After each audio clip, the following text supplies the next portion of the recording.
The gender separation again?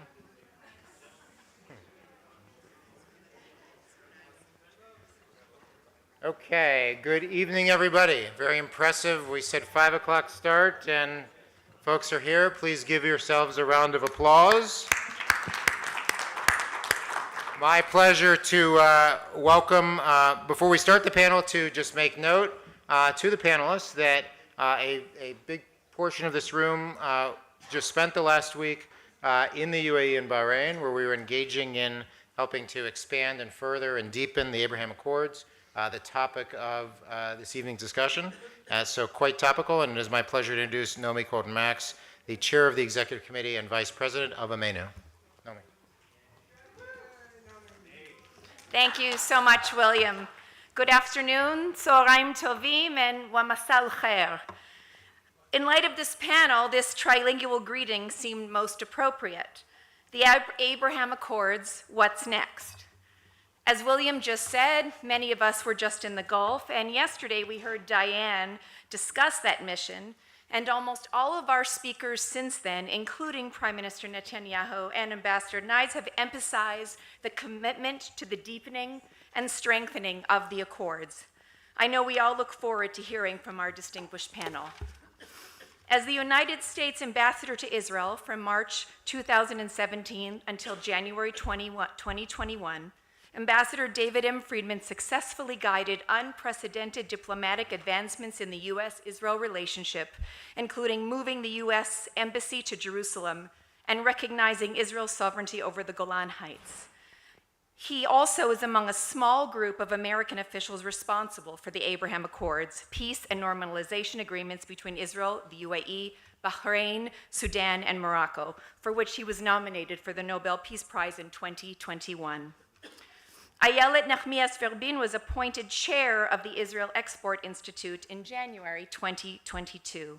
She served as member of Knesset on behalf of the Zionist Union Labor Party from January 2015 to 2019, and was a member of the Economic Committee, Defense and Foreign Relations Committee, and the House Committee. Ms. Nachmias Verbin also headed the Industry Caucus and was awarded Best Parliamentarian by the Israel Democracy Institute in 2016. Ambassador Daniel B. Shapiro is a distinguished fellow at the Atlantic Council's Middle East program and a former U.S. ambassador to Israel, having served here in the role from 2011 to 2017. Prior to his appointment, he worked as senior director for the Middle East and North Africa on the National Security Council at the White House, continuing from his role as senior policy advisor in Barack Obama's presidential campaign. Shapiro dedicated much of his career working in senior positions in Congress with a particular focus on Mideast policy. And our moderator, Tal Schneider, is a political correspondent at the Times of Israel. She's a former DC correspondent for Ma'ariv from 2004 to 2009, political blogger running her own blog, The Plug, 210 to 217, and political correspondent for The Globes 2017 to 2020. Ms. Schneider is a frequent commentator on Israeli radio and television. I remind you all to turn your phones on to silent, and Tal, I turn it over to you.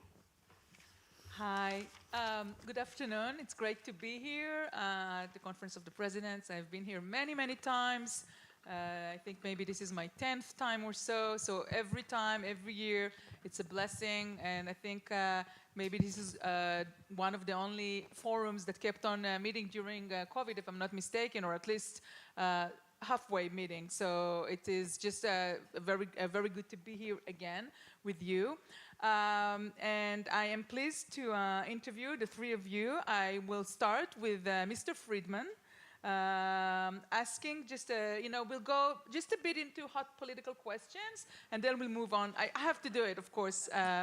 I just heard your interview on Channel 12 the other day, Mr. Friedman, and it was interesting to hear your opinions about what we call here the judicial coup or the judicial overhaul. Some people call it a reform. You were straightforward with your opinion about some parts of it, specifically the override clause. What do you think? Where do we stand? I mean, the Knesset is about to vote in 50 minutes from now. So, thanks, Tal. So, look, I think I think there's a lot of pieces to the reform. So when you talk about the reform in a vacuum, it's very easy to characterize it, writ large, and to make it sound as if it's some kind of an overthrow of the democratic government. So I think there's a lot of pieces to it, and I think people need to understand what all the pieces are. The first thing that's coming down the pike is essentially a way to guarantee that the Appointments Committee, which historically consisted of mostly experts, mostly judges, and the judges on the Supreme Court, because there were 3 of them, and you needed 7 out of the 9 to appoint a judge, they had veto power over who could join their court, which is, to my knowledge, I don't pretend to be an expert, I think it's maybe unprecedented anywhere in the world. So my perspective on the issue, the single issue that's coming down the pike, which is it good or bad for the electorate, directly or indirectly, to have a say in who the judges are? Look, if those of us who live in America, if we're comfortable with the American judicial system, that's what we have. In fact, we have a far less participatory and inclusive system in America. We have one person, one man or woman, whoever is lucky enough or unlucky to be president of the United States. They pick all the judges for as long as they're president. And then they get confirmed by the Senate. But what I did say is that, these judges, like I practiced law for 35 years, these judges have a nasty tendency to be very independent and have a lot of integrity. And you think you're picking judges and they're going to do something. They often don't. And the best evidence is Donald Trump. He was challenging the election in 20 different lawsuits. Most of the judges that he appeared before were people that he appointed, and he lost every case. So it's not as if these judges don't have minds of their own. So to me, I was not offended at all by the idea of having the judges responsive to the electorate. It's what I'm comfortable with. I don't think judges should be monarchs or emperors. I think they need to be, to some extent, picked by the electorate. The override clause, which is what I think most Americans focus on, the idea that the Knesset can just by 61 votes undo the will of the Supreme Court, well, that's not what we have in America. In America, the Supreme Court is the supreme law of the land, and that to me is offensive to my idea of how courts should work. But I also know, because I've spoken to lots and lots of people, I think this is something which is very much negotiable, compromisable, and it's not on the table right now. But I think that's what has most Americans really offended, is this idea of an override by the Knesset of the court, and I don't personally think it's ever going to happen. So, and the fact that the Supreme Court is unable to cancel a law unless it is by 100% vote of 15 judges, which is up for the vote tonight. Yeah, look, I think that it's I haven't studied it enough. I've been focusing on the appointments. It could be an issue. It could be something serious. Mm-hmm. Okay, Mr. Shapiro. It's interesting to me. I mean, I've been following the two of you while you were ambassadors here, and I have to say it was very rare to hear from each of you anything political into the Israeli system. I mean, internal issues. I mean, I don't think I've ever heard Mr. Friedman says during your term here something that was either to the left or the right. You had many election cycles, if that's the. And Mr. Shapiro, you were here during, I think, mostly Likud rule, but I don't think I've ever heard you in the open of a podcast or another interview saying something, more so specific as we've heard. What do you think about getting engaged with the Israeli public that way, and what is your opinion about this judicial overhaul? Well, first of all, good to be here with everybody, a lot of old friends and some folks who are new friends. Good to be with my colleagues here on the panel as well. Look, I think that when Americans are looking at an internal process in Israel, and that's what is going on now, obviously the first principle is that Israelis are going to decide this. The Israeli government is going to decide it, as chosen by the Israeli people. The Israeli people, by extension, are going to decide this. And no one's going to change that. That's just by definition. That doesn't mean that outsiders can't have opinions about what's going on in this system. Ambassador Friedman just offered an opinion, and it's a perfectly legitimate opinion.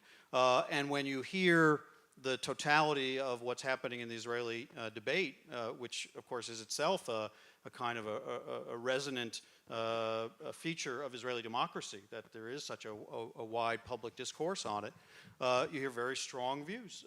Some say the court has amassed too much power for itself and that has to be balanced. And there seems to be actually a fair amount of consensus around that as a general proposition, that there may be some need for balancing of the different branches of government.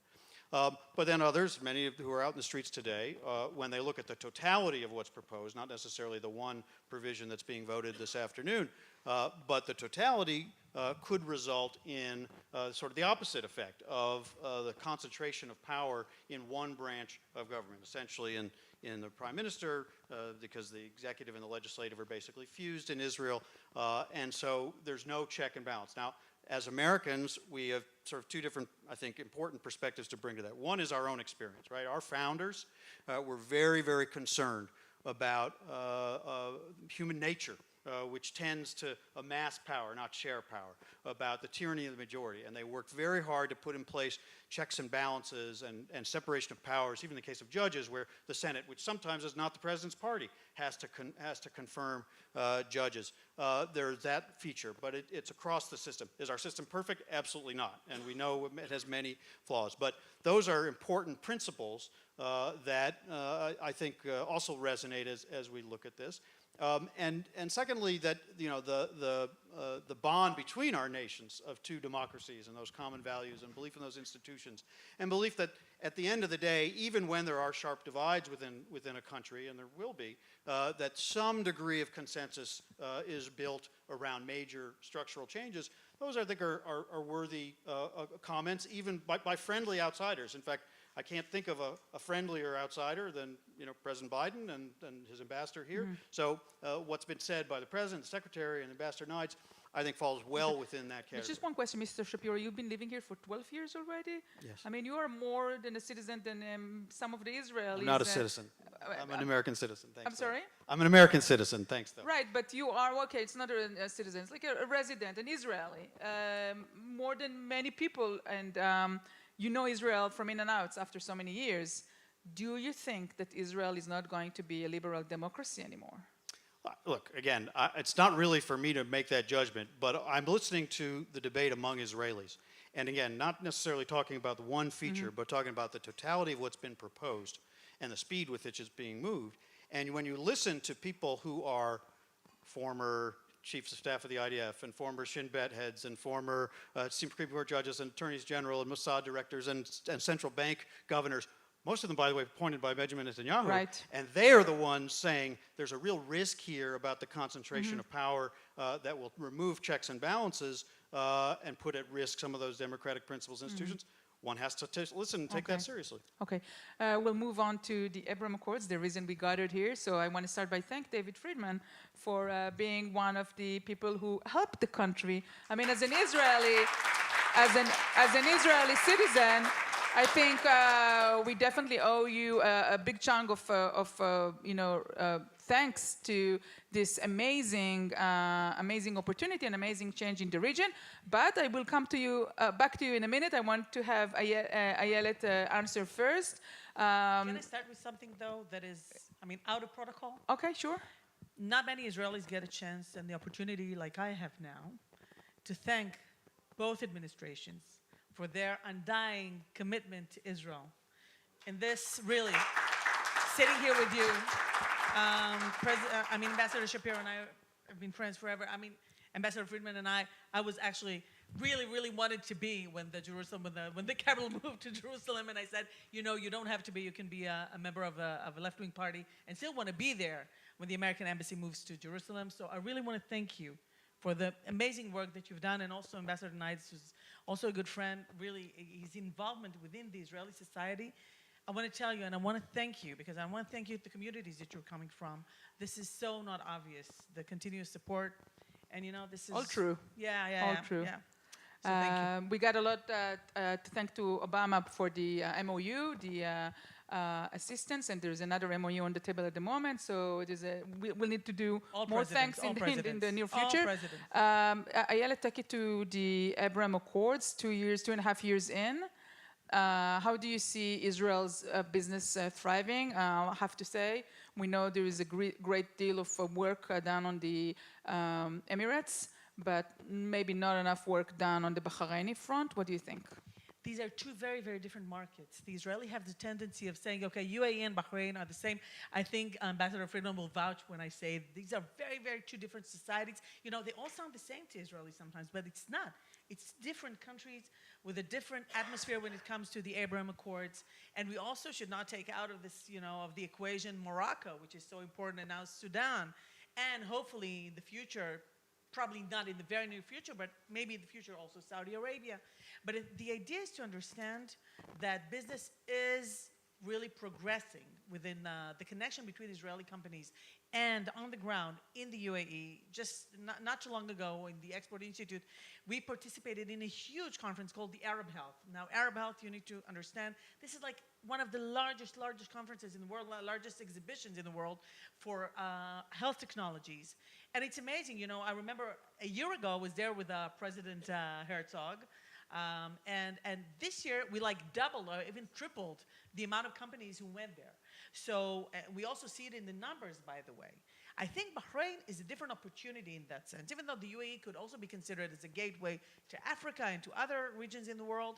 But Bahrain is very, very unique in that kind of atmosphere they have around logistics and things like that, and they can really serve when President Herzog, unfortunately, I couldn't be on that trip with the president due to You were supposed to be there. Yeah, I was supposed to be there. And then, yeah. Unfortunately, due to personal issues, but I was there. Yeah, I know. But I know one of the main conversations that he had was to how do we increase the number of flights going out from Tel Aviv to Manama than we have, and actually they said they committed to increasing the number of flights. So the atmosphere in general is very, very optimistic. The numbers, we have a very good ambassador in the UAE. I know Ambassador Friedman knows him, Ambassador Shapiro.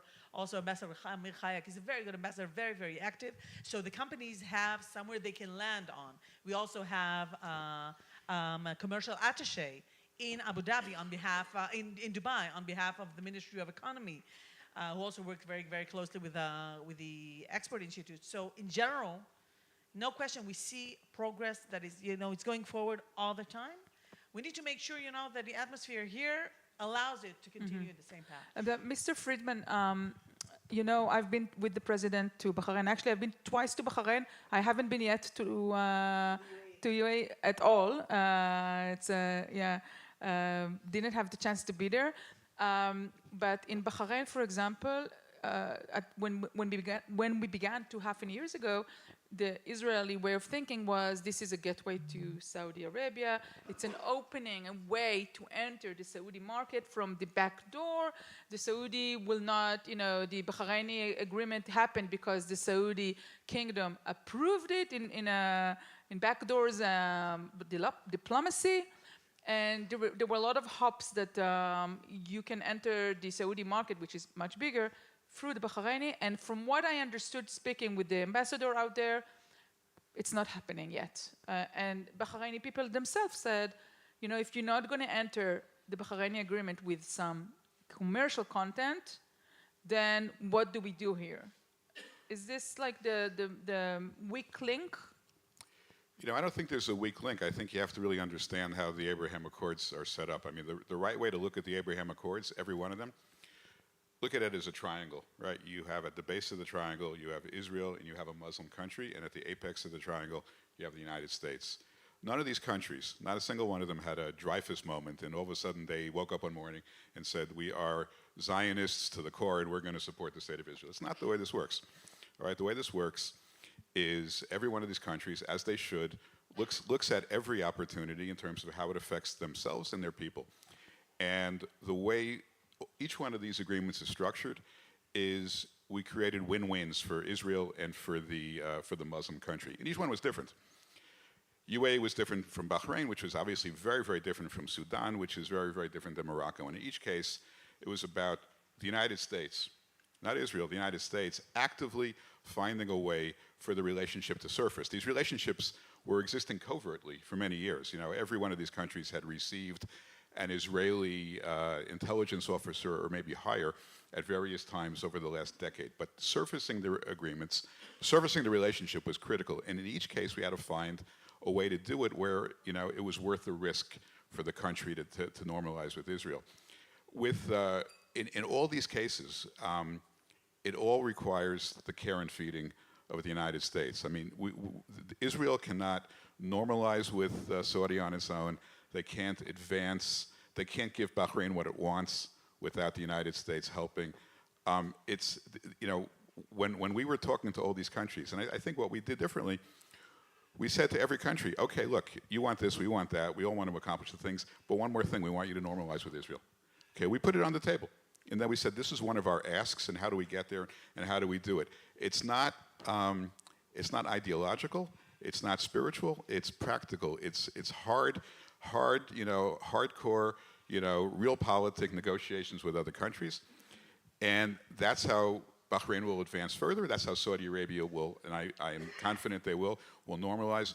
But it requires... You are confident that Saudi Arabia will normalize? 100% confident that Saudi Arabia will normalize. But if Saudi Arabia wasn't willing to normalize, Bahrain never would have normalized. We wouldn't be using Saudi Arabian airspace right now in flights over to get to Manama or to get to Abu Dhabi or Dubai. I'm 100% confident.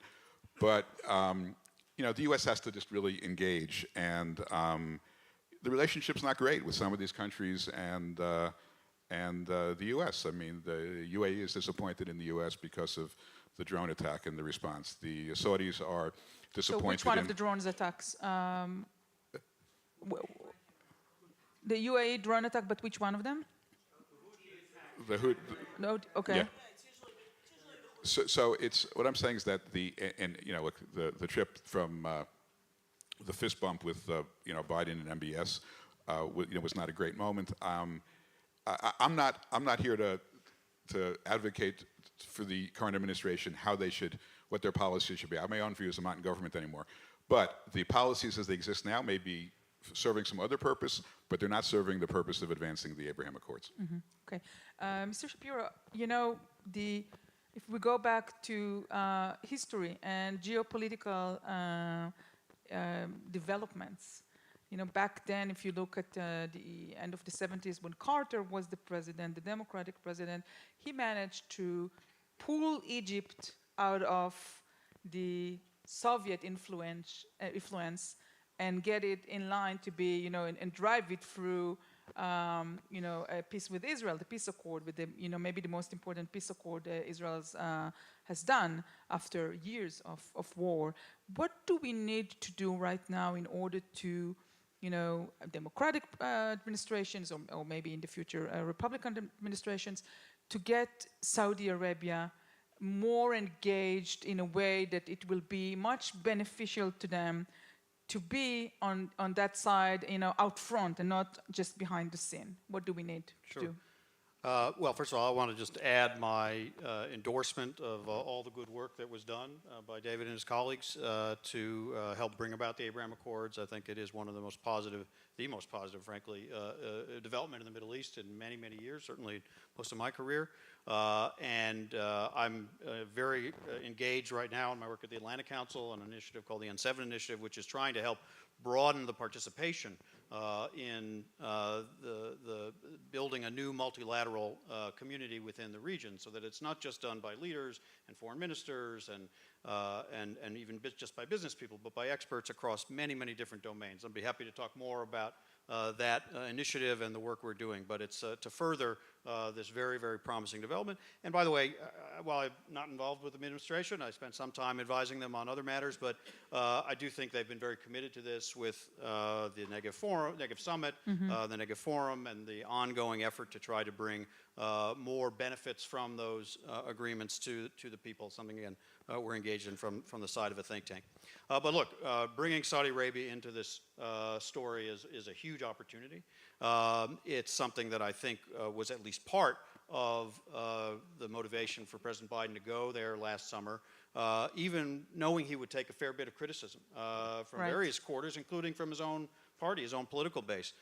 There's a lot of justifiable concern about things the Saudi leadership has done. Obviously, the Jamal Khashoggi murder, but many other things that we have differences on. But he understood, and I believe, that this relationship really has key strategic value to the United States.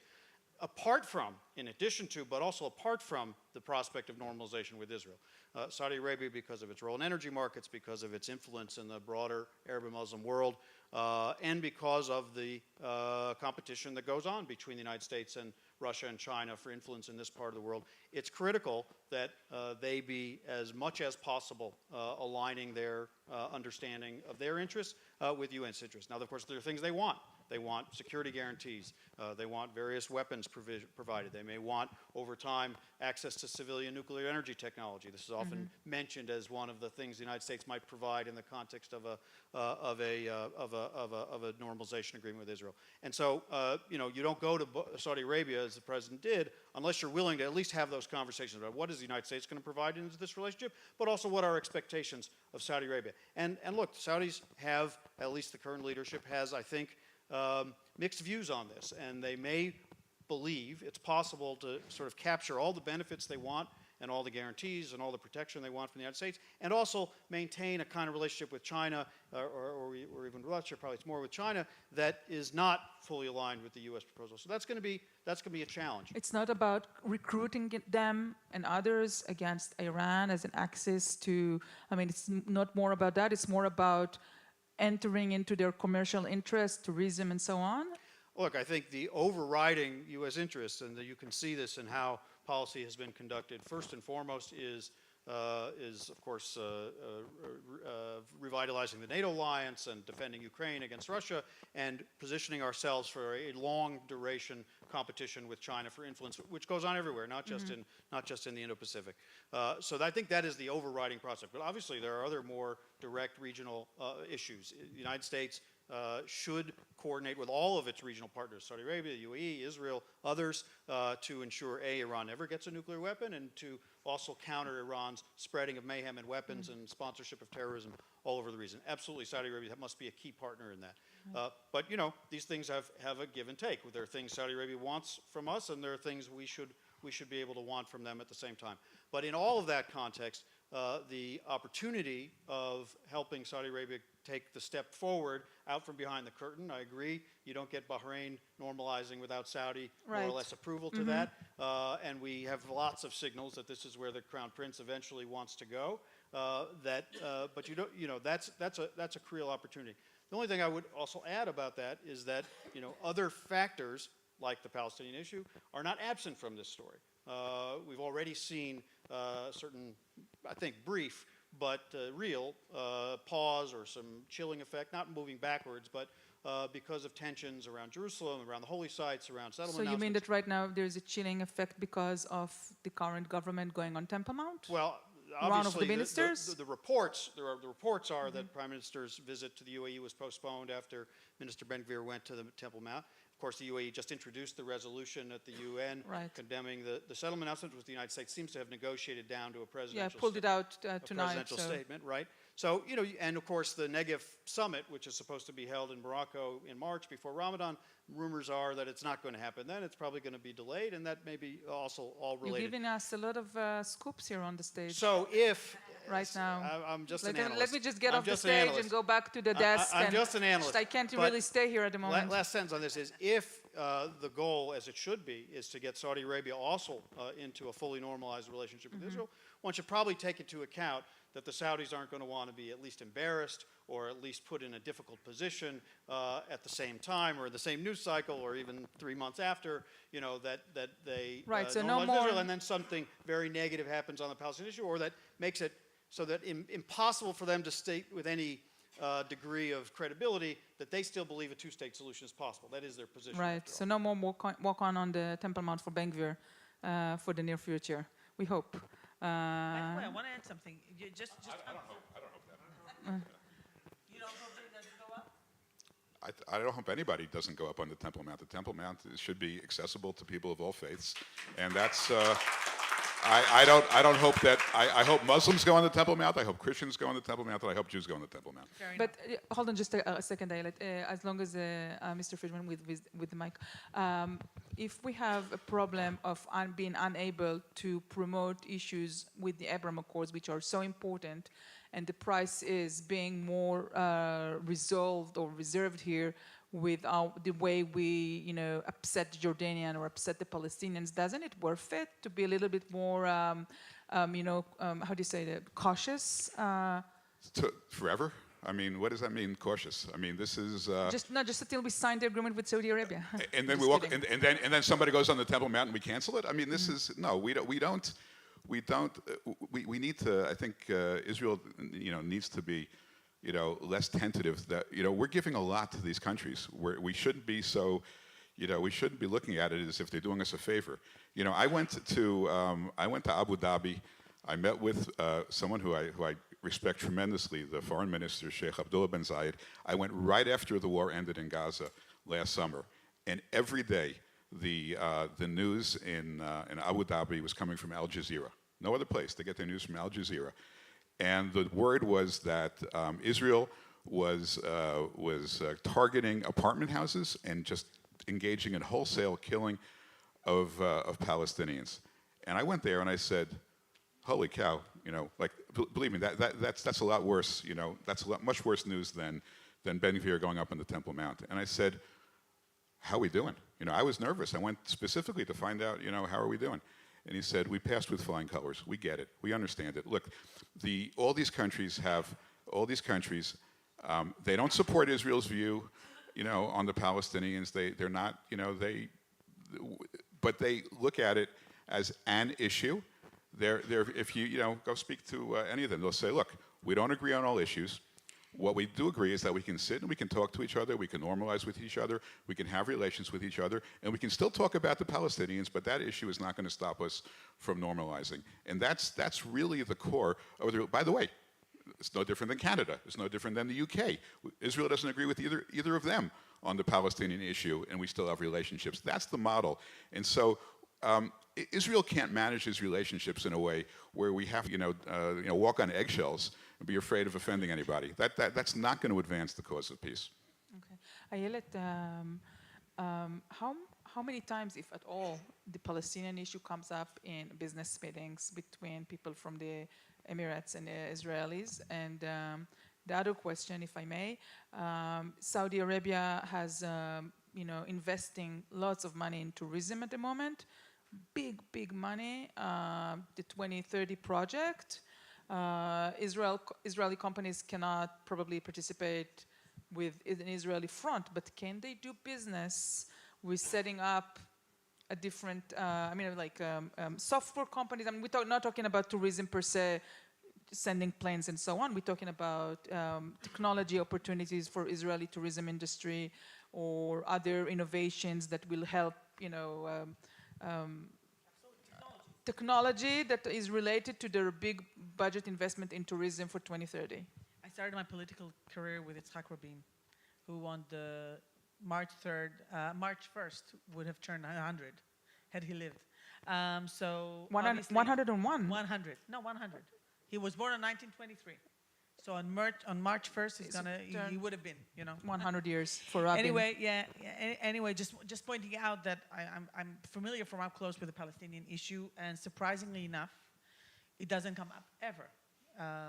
Even it's really, I think by the way, economic-wise, we need to be at a place where we can have the Palestinian population participate in the economy, especially if the region gets stronger.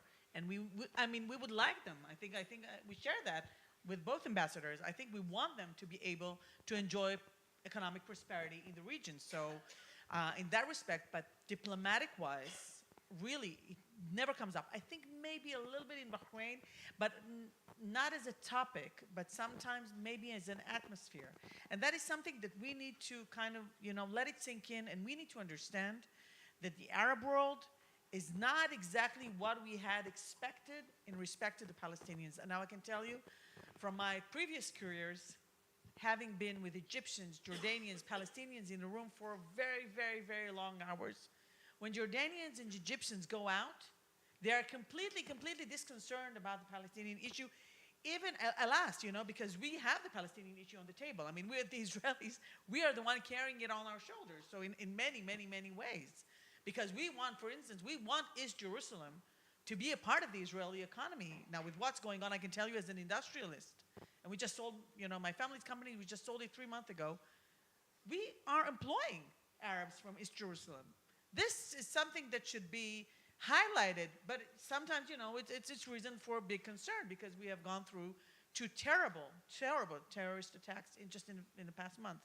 So I think looking at it from economic side, no doubt we want the Palestinians to be a part of it. Looking at it from the practical side, it's much harder than it used to be, making it also to the disinterest, I think, for people in the UAE, which is an issue with the Palestinians, by the way.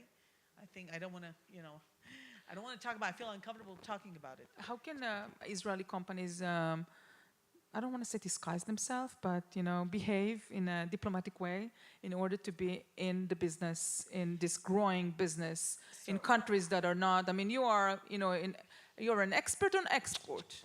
Israel's been doing the business with the UAE and Bahrain when it was not on the surface, when it was behind for 20 years. How do we engage in that way with the Saudi Arabia at the moment where we cannot, travel with? I mean, this is the expectation. We need to pick up business out there. Yeah, but we need to understand. We need to understand first of all the main business at the moment, and this is something that we're trying to change all the time. Is that most of the business done still is defense. And I'm not talking about selling NSO or Pegasus program. I'm talking we're about not tourism. talking about NSO, but we are talking about defense because this is a region that is concerned with its defense because of Iran, because of many other issues. I mean, so defense is still the highest growing sector. Okay, in all these Are countries. we selling defense system at the moment to the Saudi Arabians? I have no knowledge of that happening. But I can tell you about Saudi Arabia, no question. They are doing business with Israel, but it's unanimous. I mean, we're importing still from aluminum from Saudi Arabia through Bahrain, but it's working out pretty nicely. And this is one of the things that can really grow in 2023 and 2024. But anyway, the sectors that we are working very, very hard on are obviously HLS, because everybody's working on HLS. But it's HLS, digital, health and... health. Also, by the way, tourism technologies. But fintech is a growing sector. Everybody knows what HLS is? Homeland Security. Yeah.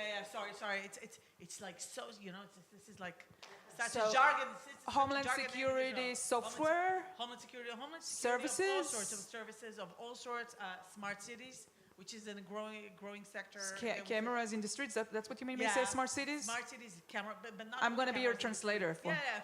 But it's not only cameras on the street. It's how do you enhance in this growing, very, very trying times? Oh, sorry about that. Trying times. How do we enhance people feeling secured, in their cities, in their homes? What else? Health. Health is growing. Health software. Financial, yeah. Can I? Digital. My experience with at least with the Emiratis, which of the 4 Abraham Accord nations is certainly the most significant, certainly the wealthiest. You have to understand they've been wealthy for a very long time. The Israeli market may have not been open to them, but there's no shortage of countries and people and technologies and businessmen that have been selling them for 20 years or more, 30 years. I mean, so my advice to Israelis is you're not just going in there and making deals. It's a long process that you have to build up trust. But if there's one thing that I think the Emiratis want more than anything else, more than defense, more than everything else, they have asked me, and it's not what I do, but if I can help, I will. They want Israel.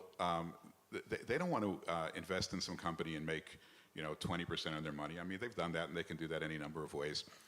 They want to invest in technologies which can be scaled into the Emirates and give high-paying, high-end jobs in the Emirates to people with that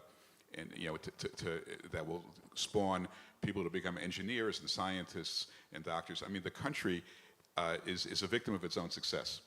You know, they have so much money and they provide everybody in the country, all their citizens get, you know, free, almost free everything, right? And so they want to incentivize people to get smarter, more educated, more involved, more engaged. And that's really their most important ask in terms of, that's how they measure their return on investment. They're already incredibly rich. It doesn't matter whether they make 20% or 30% on some investment. Okay. It's not what they care about. Just one last question to Mr. Shapiro before I'll take it to the audience to ask question if you want to do it. Is the Gulf NATO. There were a lot of talks about a year ago, and Mr. Friedman mentioned that about Israel's security system of alerts being installed, not just in the UAE but other locations against the Houthis, of course, but we do know others hotspot. What is the chance that we will have this with Americans' Fifth Fleet, I think, in Bahrain? What are the chances that we are able to see this Arab NATO or a semi-Arab NATO in power? Obviously countering Iran, but it's a huge statement towards the entire region. Sure. I think there are enormous opportunities already being realized, and obviously many still ahead, for improved and deepened Israeli, Arab, and coordinated by the U.S. Defense and security cooperation. Something else that happened at the end of the Trump administration was the movement from Israel from the European Command and the Israeli U.S. military system to the Central Command, the Middle East Military Command.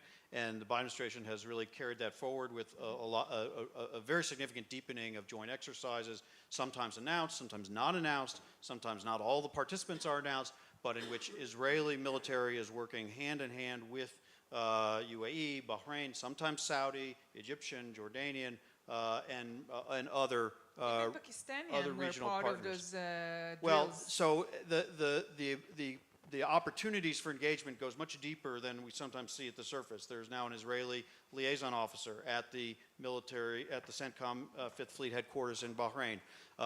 That means that there's a person there in an Israeli uniform who can interact basically with all the other CENTCOM militaries, even those who aren't in formal, normalized relations with Israel.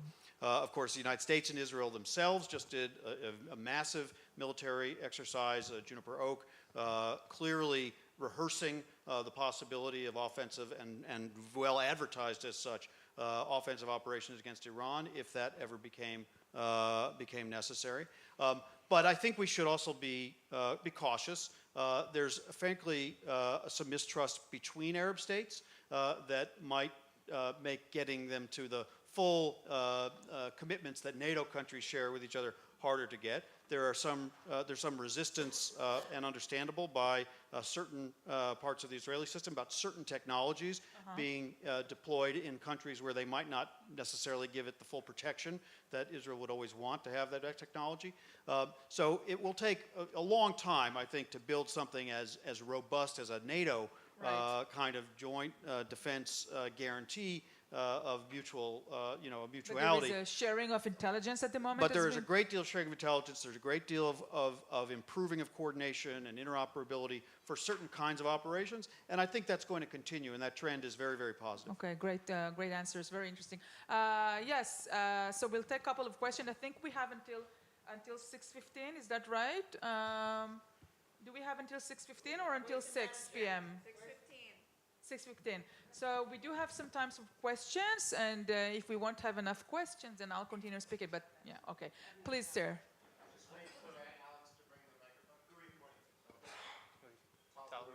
I was pointing to you who voted first, I guess. Thank you. My name is David Schimmel, a friend of the conference. I understand the Emiratis, Bahrain, Morocco. Can you explain to me what is the relevance in terms of the kind of considerations for Sudan? Sure, Sudan. Maybe we'll take a couple of questions so we can answer in just one more or two more, yeah? Please. I have Steve Savitsky from B'nai Zion Foundation, formerly president of the Orthodox Union. My question is to Mr. Shapiro. We've had the great honor of seeing you many, many times. So now that you've seen the Abraham Accords, has that changed your perception of what it takes to make peace in the Middle East? Okay, so one question was about Sudan. I'm not sure I understood the second question, what it takes to make peace. Okay, and then yours, sir, please. As a former chairman of NCSJ, I had an opportunity to work with many of your colleagues in the former Soviet Union, so I thank you for your service first. But currently, the president's nominee for ambassador to Saudi Arabia, who he's nominated now twice, is being held up by one senator.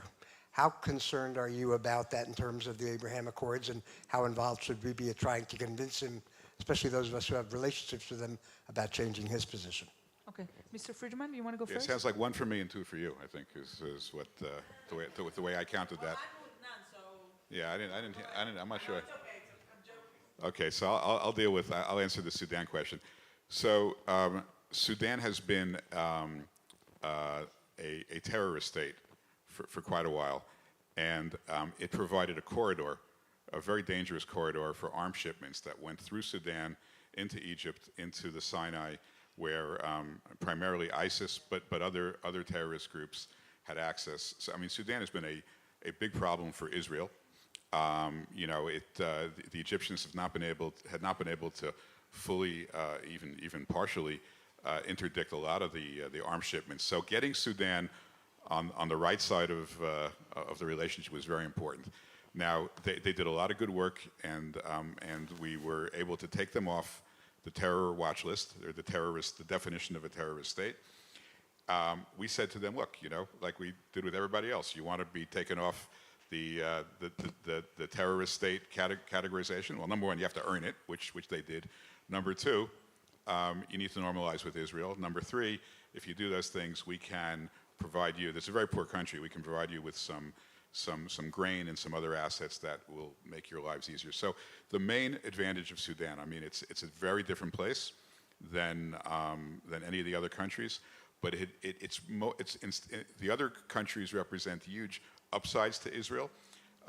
Here we're eliminating a very large downside to Israel, a security risk to Israel, and the reality is that the Sudanese need just about everything, you know. So there are markets that have opened up to Israel, mostly in agri-tech, rest of Africa as well. But it's actually a good relationship. Now the United States, as you know, has ended that relationship because there was a military coup, and it went back to being controlled by the military. The Israelis always had a good relationship with the military anyway, so it hasn't affected the Israel-Sudan relationship, but it has affected the U.S. relationship with Sudan. If things weren't complicated enough. But does Israel can negotiate with them when they are, with their administration or their, you know, governance is not even, it's very volatile. It's, do we know who can we talk to? Yeah, sure. There? Yeah. There's a government that's just run by the head of the military, and there is a relationship. I mean, I think, you know, we'd all prefer civilian control, as we would of every country, but the relationship there is primary a national security relationship, which has been successful. Okay. I'll just add on that the Atlantic Council, we hold N7 conferences. There are 7 countries involved. Sudan is one of them. That distinguishes it from the Negev Forum, which is 6 countries that does not include Sudan, does not include Jordan, also part of the N7. And at the moment, we work with civil society members of the Sudanese. So we don't work with the Sudanese government, but we've had participants in our conferences on education and coexistence in Morocco. We'll have them next month at our conference in the UAE on agriculture and water and food security. Very much needs that the Sudanese society has, and hopefully that will help keep some contacts flowing, so that when eventually civilian rule is restored in Sudan, a lot of the opportunities can be realized very quickly. First on the ambassador who's been nominated, Michael Ratney, a former colleague of mine and an excellent diplomat in the U.S. government. We should have a U.S. ambassador in Saudi Arabia. He's an outstanding one, and I very much hope he'll be confirmed. I don't know all the details of what's held up the confirmation, but I would encourage anybody who has influence to try to speed that confirmation. Certainly, if one aspires, as I think we all do, to see Saudi Arabia take steps or even go all the way toward normalization, having an empowered ambassador there who can speak for our government on a regular basis is critical. You know, look, I think the aspiration for normalization between Israel and Arab states has been part of U.S. policy for as long as I've been involved in it. There were a lot of steps, by the way, that were going on even during the years I was in government as part of a long process, I think. It was certainly culminated and capitalized on very effectively by David and his colleagues. But there were things happening along that, on a continuum along that way. But there was also at the time an Arab Peace Initiative. It was issued by a Saudi king, King Abdullah, who I think died in 2015. Very hard to imagine, which had the sequence of first a two-state solution and then normalization, and all the Arab states had signed on to that. I think it was very hard to imagine Arab states stepping out of that model while he was alive and while he was the dominant figure in Saudi governance. Obviously, as that changed and as a new generation started to take hold, that allowed some trends that were already underway to be capitalized on in a very different way. So I welcome it, and we were never bound by that sequence. That was an Arab position, which obviously started to break down. Of course, that's one of the reasons the Palestinians have been so negative on it, because they wanted to hold on to that sequence. I welcome it. It doesn't, but it was never something I viewed as something not to pursue, something to pursue. What doesn't change is, of course, that the Palestinian issue remains important to resolve. The Israeli-Palestinian issue remains important to resolve on its own merits, so that Israel can be the Jewish and democratic state it was created to be, to fulfill the Zionist vision forever, so that Palestinian legitimate rights can also be recognized, and that obviously includes full recognition of all of Israel's security needs and all of that. But also because that issue hasn't gone away in the Arab world, right? It is clearly still relevant, if not an ultimate obstacle, thankfully, to the relations Israel's already established. But if we're ever going to see Israel be a fully participatory member of the region with countries like Iraq and Lebanon and Tunisia and Algeria and elsewhere, it's hard to imagine that this issue, the Israeli-Palestinian issue, will not continue to present itself unless it moves in the direction, or at least looks like it has the opportunity to move in the direction of a resolution that still most of the world, and certainly all the Arab world, identifies as the necessary outcome, a two-state solution. For me, the primary motivation to do that is for what it means for Israel's future as a Jewish and democratic state, and for what that means for the Israeli-U.S. alliance. But I think it also is relevant to our ultimate aspirations for a fully integrated Middle East region as well. Yes, please. So some of us had the privilege of being in the UAE and Bahrain last week, and we certainly saw what a warm peace this is and how excited the Emiratis are by it. We've also seen an increase in Israelis traveling to the Emirates, in addition to just business, and to a lot of Jews moving there. But we did hear concerns about Emiratis coming to Israel, and that they don't totally feel comfortable, and that there have been issues not only at the airport, but in other places. And clearly, if we want this to be a warm peace, it's important that there be that kind of comfort in visiting each other and really learning about each other firsthand. Is there some, we understand the security concerns, but is there something that can be done that would really make that as comfortable for Emiratis to come to Israel as it is for Israelis and Jews to go to the UAE? Okay, this will go to you, but then I'll have another question. Yes, back there, please. Hi, my name is Marty Olin, a religious Zionist of America. Look, there's no gainsaying that the Abraham Accords have been extremely successful from an economic point of view. But I'd like to pick up, if I could, on Daniel's point, where you suggest that the Palestinians are an obstacle. I can tell you that having visited the area from Muscat down to the rest, that the obstacle may well be today the United States of America, not Israel, not Palestinians, but a group of people who are very unhappy with the United States. They're unhappy because they felt they were let down when their 9/11 occurred. They felt they were left down because F-35s were promised to them, withdrawn, given to them, but only for limited use, asked to pay for them, but not be able to use them. They've told us, generally, that they view the United States today not as a complete ally, but as a strategic partner.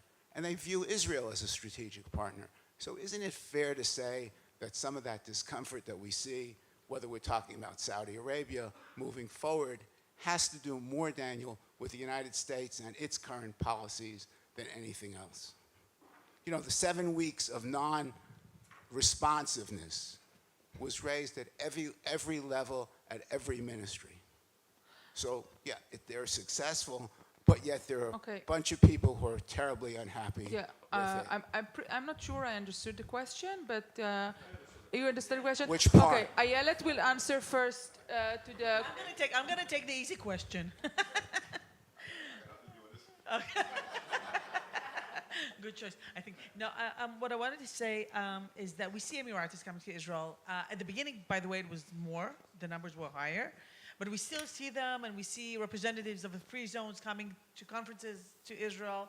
I think there is a reluctance that is not necessarily due to any security issue, not necessarily anyway, because we don't see, we see Israelis going back, thank God, we're going back to Sinai nowadays, thanks to the fact that it's, I don't want to say it's totally clean, but the ISIS is not present anymore, and everybody's gone back to Sharm el-Sheikh. And you see all the Israelis, they're going to Cairo and go. Egyptians, you don't see so many in the streets of Tel Aviv, and probably not Jordanians either. So I think there is something, it takes more time to look at it as a destination, as a touristic destination. By the way, this week, the synagogue was inaugurated in Abu Dhabi. Have you been there? Not just a synagogue, it's a No, it's a synagogue, synagogue it's a and a mosque and and a of course, church but in the synagogue- same but campus. I think the synagogue was inaugurated. All of them were inaugurated at the same time. No, isn't it amazing? Amazing. Yeah, I was there just to see the model. I'm just so excited of the thought of going there anyway. So I think it's going to take a little bit of time. The potential is there. Definitely, I don't want them to get But tired. Ayelet, let me just stop you. Yeah. There is a security issue. No, but really, Israel has an experience with Egypt for so many years where some Israeli visited Egypt, not too many, kind of a very slow tourism aspect, whereas it's a cold peace and the Egyptians do not visit, and therefore they do not build the trust that the Egyptian people needs to have. So there is a big gap between the Egyptian leadership, who has very good connection with the Israeli leadership, as opposed to the people, which are not, trustworthy to the Israeli people at all. do you know how many- When we are at the start of this Abraham Accords, how do you start from here a different pattern? I think, first of all, I think the potential is higher than the Egyptians. First of all, we're talking about 1.5 million Emiratis. I'm not talking about the expats who live there, especially about the Emiratis, okay? So this is a smaller population, and I think if they see the results, and I think Ambassador Friedman did a marvelous work of presenting what's the Emiratis' interest of what the Israeli technology can do there, because it's really mostly how can we educate them in order to be able to really create their own companies. We didn't talk about, other dominant sectors like food security and climate change technologies. But I think the potential is higher. I want the Israelis, it's very, very important, I think, from our perspective, to make sure that the Israelis really behave themselves, because they're really, they're at the UAE all the time. It's very, very important that they feel comfortable with us. And I think eventually that's going to develop. I just wanted to point out, do you know how many Egyptians are there nowadays? 110 million. I think it's 105 or 110, you got me, okay? So I just visited Cairo a couple of months okay. ago. So, I So know. 110 million people, they've gone up since the Arab Spring, they've gone up. So in numbers, by the way, I think this is the next challenge of the region. I mean, making sure that Egypt is stable, okay, if we want to talk about very big diplomatic challenge. So anyway, I think security is there. I don't want to deny it, I don't want to ignore it. But I think that's not the issue. The issue is making them feel more comfortable with us and making sure, like Tal said, not to have it like the cold piece. But I think it's a very, very different. Mr. Shapiro, piece. the answer to the second question?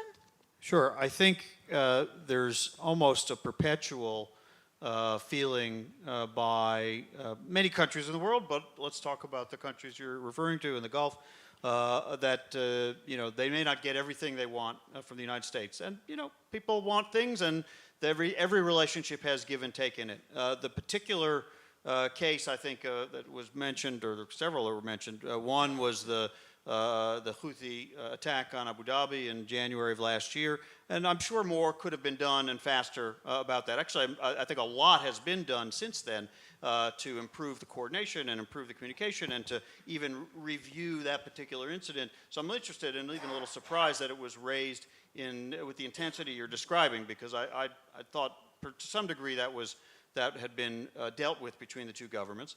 But the feeling that the United States is not always willing to do what these countries might want them to do is not unique to this administration. When in 2019, when there was an Iranian attack on the Saudi oil ministry in Abqaiq, and the Saudis sought a U.S. response to strike Iran, and that was not forthcoming as well. Many of the same feelings were expressed at that time. I mean, at the end of the day, we now are in the third consecutive administration, a very different administrations, Obama, Trump, Biden, who have all in one way or another expressed, I think, what the American people's view is, that they're not seeking to have further Middle East military entanglements following the wars in Iraq and Afghanistan. And so that doesn't mean we can't be good partners. That doesn't mean we can't support our allies and certainly facilitate the coordination among those allies so that we are not necessarily always the tip of the spear, but they are able to do more together with us as a key supporting partner. That, to me, is a recipe for a sustainable American commitment. But that's something that still takes time, and not everybody will measure it exactly the same way. It does not surprise me, I guess, that with an influential delegation like this one coming to the region, that they would put on the table things they want from the United States in hopes that you as American citizens with influence in our government will express your views on that, and that's legitimate. The F-35 is a really interesting case because this was the I don't want to know, David can describe exactly how it was connected to the Abraham Accords of the signing, but it sure felt like it was all part of one package. And then in the ultimate negotiations for the F-35, I think it was really a division within the UAE system about whether they really wanted this particular system, or at least wanted it at the price of not having a separate military relationship with the People's Republic of China. Well, that's a legitimate thing for the United States to say. We can have this kind of partnership with parties who are really willing to take our core national interests into account as well, and that is an ongoing negotiation as far as I know. Questions from the other side of the room, but we didn't get any questions. You, sir, back there? Dan Mariashin, B'nai B'rith International. Iran has been referenced a number of times during the course of this discussion. And I want to take it one step further in terms of the JCPOA. Both ambassadors worked for administrations who dealt with Iran policy, coming at it perhaps from different perspectives. We've seen over the last several months, with the sale of drones and other material from the Iranians to the Russians, the suppression of the street demonstrations in Iran, a new face of malign behavior by the Iranians. My question really relates to the JCPOA, because the word in Washington is today, more or less, it's off the agenda but not off the table. Given the fact that almost from the beginning, the last 2 years, when the Biden administration came into office, the Iranians have used every opportunity to ratchet up their malign behavior and even their nuclear-related behavior. Do you think, and we've just come from the Emirates and from Bahrain, where the discussion about Iran was almost at every stop, at what point do we have to reassess this issue of the JCPOA and move it off the table and come up perhaps with some other kind of solution? I'm not speaking only of a military solution. I'm saying this is not working, and clearly what is the Iranians are. My question. No, that's my question. The Iranians are moving in a direction that's not positive, to say the least. Yeah, where there is the latest IAEA report saying we're up to 80% enrichment. What is the red line? I mean, until when the negotiation kind of game will be hanged there? Will someone put a red line and say, not anymore? That's, I guess, the question you can both maybe answer. Sure. Well, I did advise the administration on that for several months. I want to sort of state that for the record, but it's been now over a year. Just exactly a year. So I'm not that involved in the day-to-day on it. it's true that the Biden administration came in expressing a preference between the various options available to them, all of them bad, by the way, to restore mutual compliance with the JCPOA.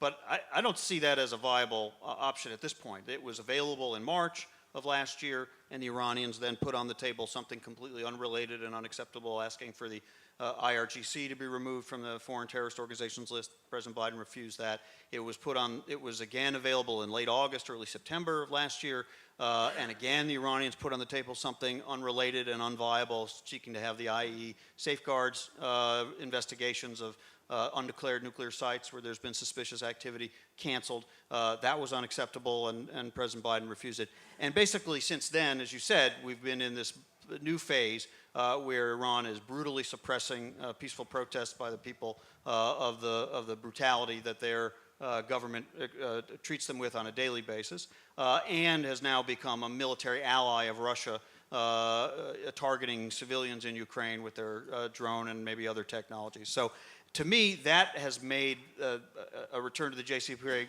pretty much, I can't imagine myself.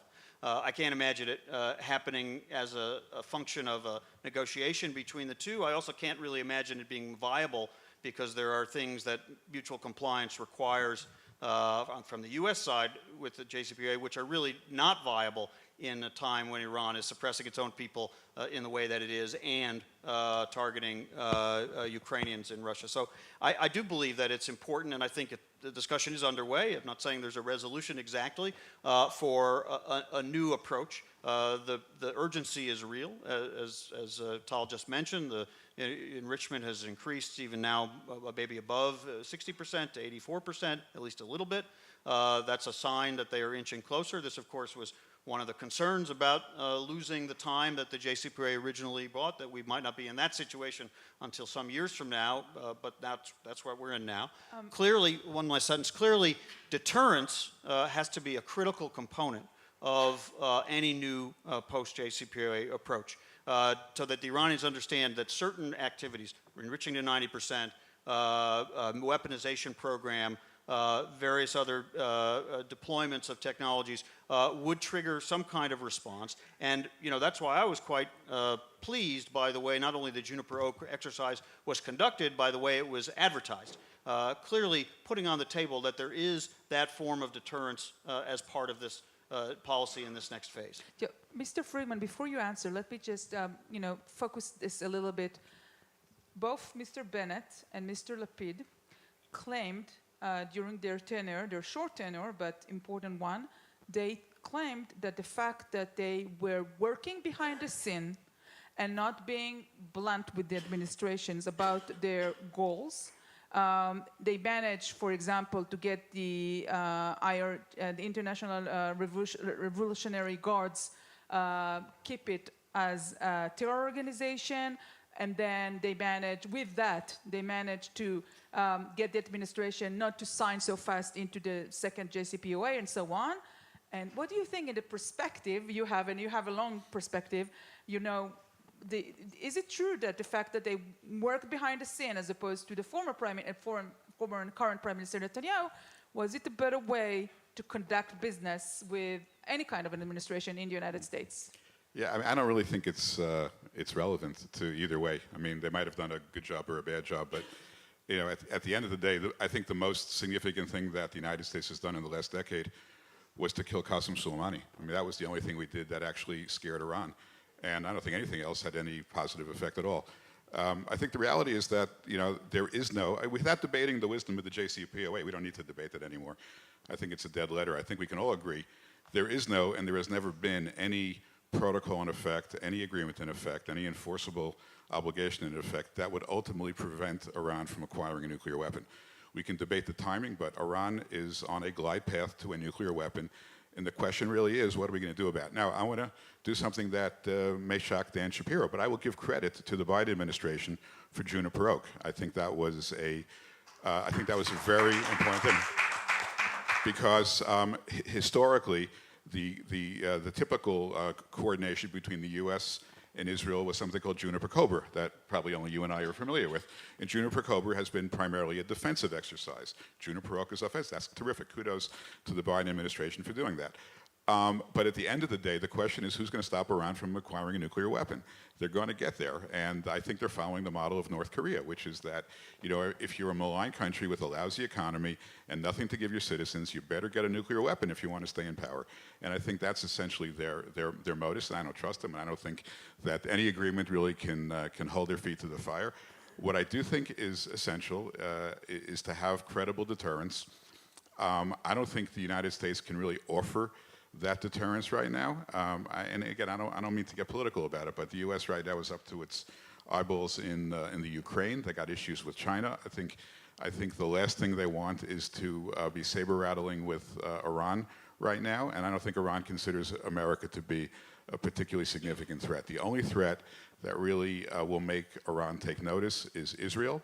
And so what I think the U.S. has to do is to make sure that Israel has every means at its disposal, you know, whether it's refueling tankers or bunker busters, or I'm not an expert in the military jargon, but whatever Israel needs to credibly deter Iran from having a nuclear weapon, to make Iran think that if they develop a weapon, it will be taken out.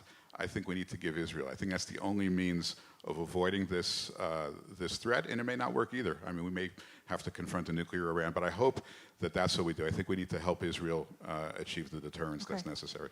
We're almost out of time. I just want to give Ayelet one more last sentence about the future of Abraham Accords. How do you see things? Keep it short because we're almost done. We're done. So that's very, very gentlemanly of you to let me say, Womanly. gentlewomanly of you to let me, just a closing phrase. I think the potential is amazing.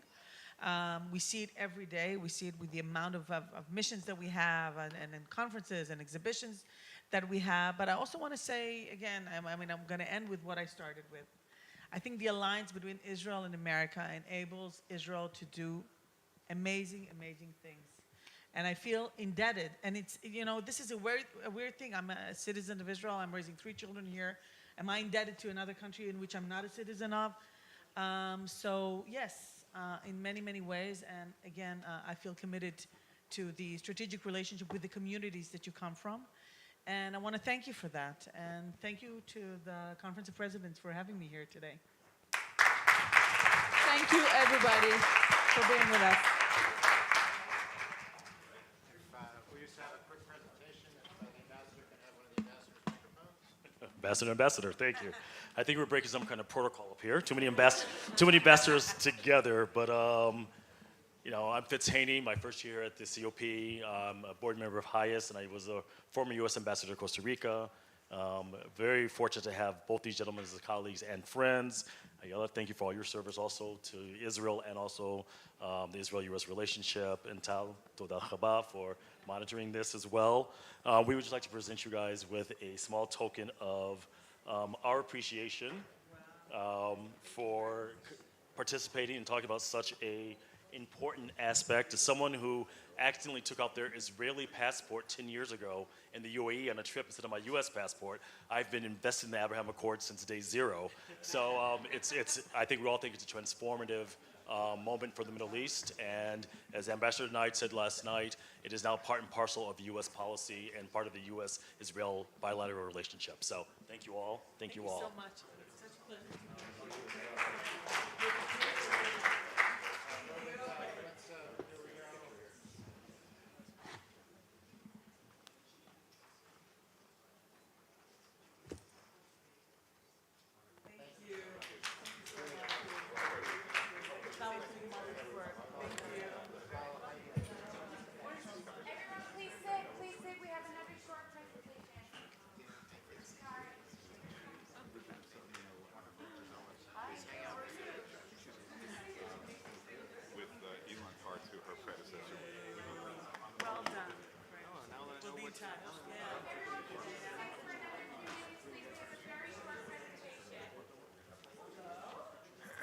If you just give a moment. Thank you all. Let's have a round of applause for that panel discussion. Very interesting. Lots of nuance, and we had just the right people to be talking about it. But if folks could head towards their seats or towards the hall, and ambassadors and all, we'd love to have you join us for dinner, where you could have more conversation.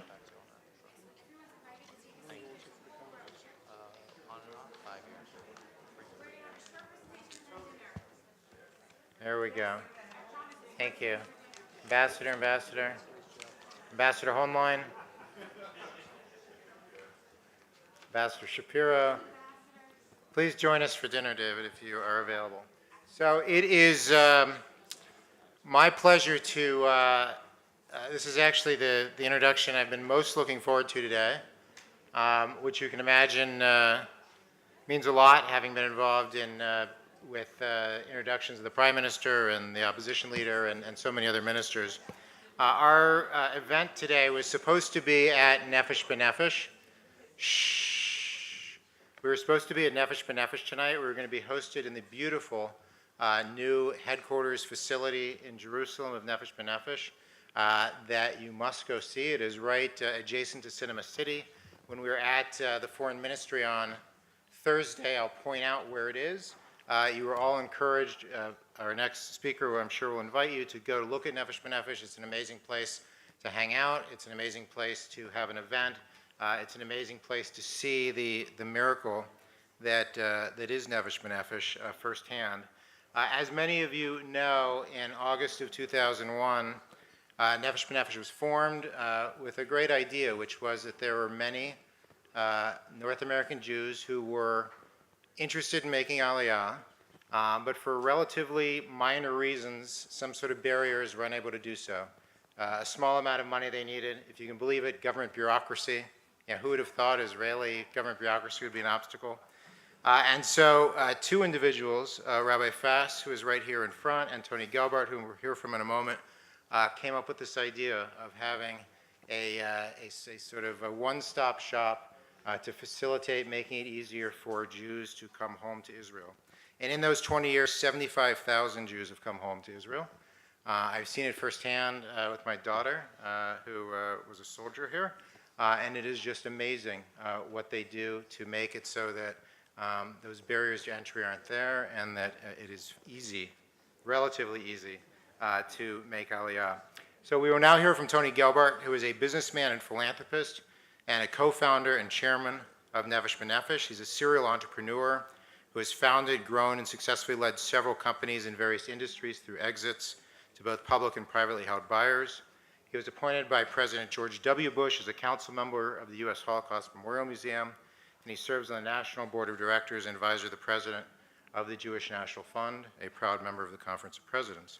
In addition, he is President and CEO of Old City Partners, an investment company based in Boca Raton, with business interests in both the U.S. and Israel. Now, I said this was the introduction I was most looking forward to. When I look around the room of the people that I've known over 20 years who are in the room, there's Malcolm, there's my wife Heidi, there's my 20-year-old daughter Ariana, there's Nathan Diamond, very good, and then there's Tony Gelbart. Tony Gelbart had the role with Rabbi Fass, which was Tony put together the philanthropy. He put together the connections here with the political process, which is how we were engaged to make Nefesh B'Nefesh the amazing instrument that it is. And along the way, he is and was a mentor to me and someone who always was there to lift me up along the way. So Tony, it is my honor to be here with you, and please present to us about Nefesh B'Nefesh.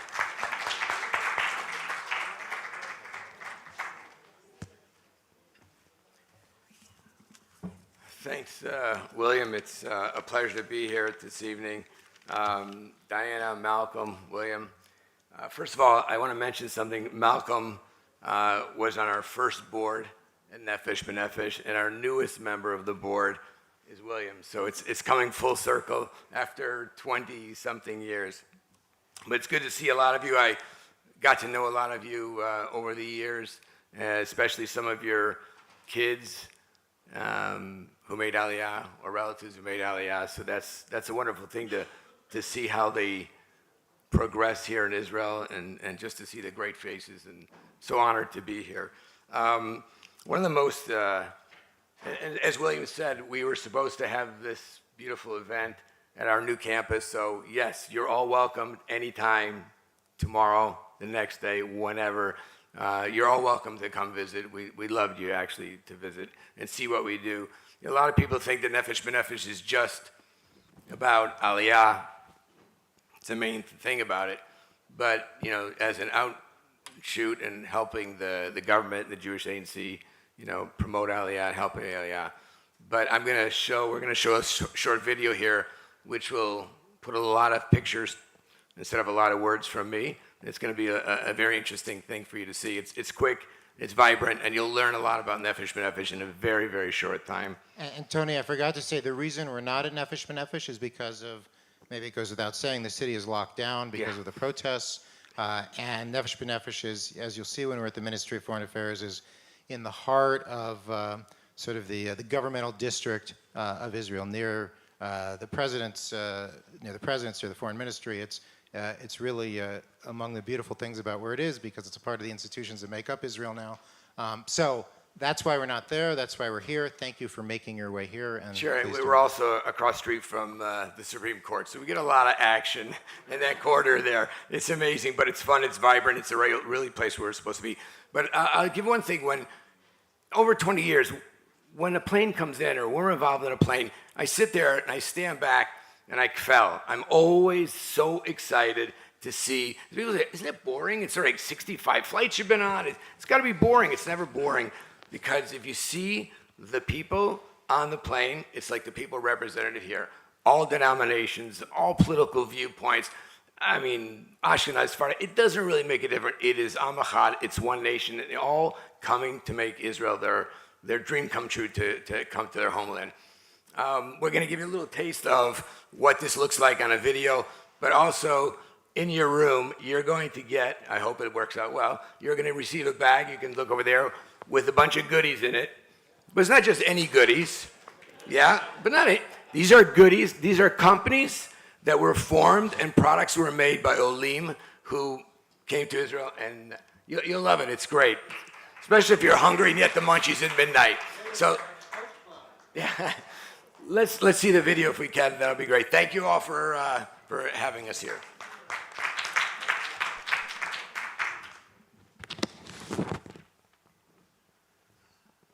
For 2 decades, Nefesh B'Nefesh has assisted over 75,000 Olim in making Israel their home. But that is only part of the story. Along with personalized Aliyah facilitation, Nefesh B'Nefesh offers a robust array of post-Aliyah services, daily programming, a comprehensive job board, and co-working spaces for Olim to network and socialize, all to ensure successful integration into Israeli society. We are addressing national concerns, supporting those who serve as lone soldiers or Benot Shirut, revolutionizing Israel's medical system, and developing Israel's cities and periphery. Working hand in hand with our devoted partners to advocate and advance changes in legislation, ensuring that all Olim excel and continue infusing the country with idealistic enthusiasm and optimism.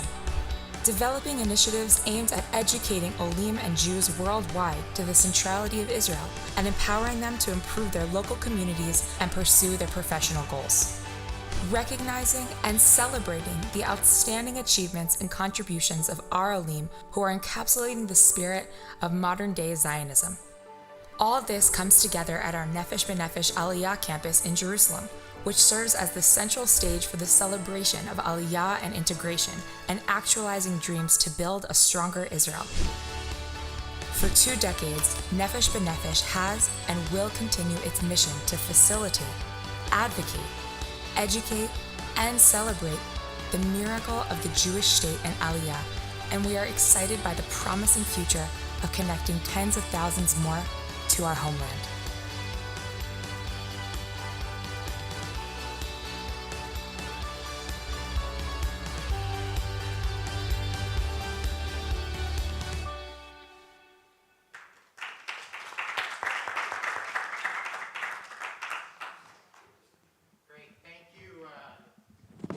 thank you so much. And the crew from Nefesh B'Nefesh will be with us at dinner and for the next session.